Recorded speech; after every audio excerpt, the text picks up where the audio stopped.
He was the same magistrate who issued a warrant of arrest against the Bushiris in November last year and therefore should not handle the extradition matter.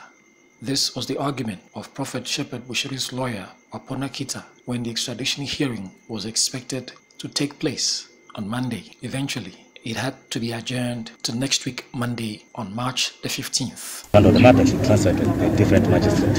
We should take the matter. So the court has directed that we file a formal application and it will hear the matter on Monday next week, 15th of March. Yes, that is fine. Work within the time that the court has given us. Okay. Consequently, Wapona Kita has filed an application for the recusal of Magistrate Patrick Chilunga Chirwa from the extradition hearing. Magistrate Chirwa issued a warrant of arrest which was later deemed illegal by Viva Nyimba, who is indisposed at the moment. Kita said he was surprised that a court did not inform him of the magisterial changes, knowing full well that a magistrate was going to be Viva Nyimba to preside over the case. However, State Prosecutor Stephen Kayuni was unhappy with the defense's lack of preparedness for this high-profile case. In January, it did make an order that when come the 8th of March, both parties should be ready and the matter should proceed expeditiously. We were just trying to emphasize the point that this is a court order that was made earlier on, and then they also indicated that they were ready to start the proceedings. So we did indicate to court that all the parties are indicating that they are ready. It's only right and proper that the matter proceeds. A South African lawyer says this case can strain international relations between Malawi and South Africa if the culprit will not face a fair trial in another country. Insofar as that is concerned, it becomes slightly tricky because that can strain international relations between the two countries.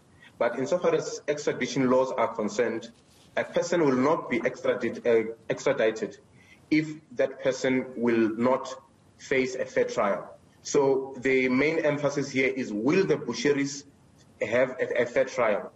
And if that is the case, then they should be brought back. But if there's evidence showing indeed that they will be prejudiced in any way, then the extraditing country may not extradite them. The common reasons around that is for the reasons of race, gender, religion, etc., or political opinion.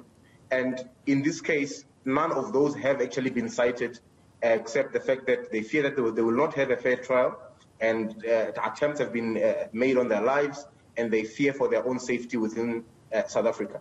He said the extradition process might take longer than expected, since there are a few knotty areas that needed to be tied. Well, it might not get underway as quickly as we anticipate or as we might desire, because on Monday it's the recusal of the magistrate, and then on Tuesday they go to the High Court to actually contest the validity of the warrant of arrest. So the extradition matter itself is not going to be heard within the next couple of days at least, because there are still these smaller applications which need to be heard before the main extradition hearing.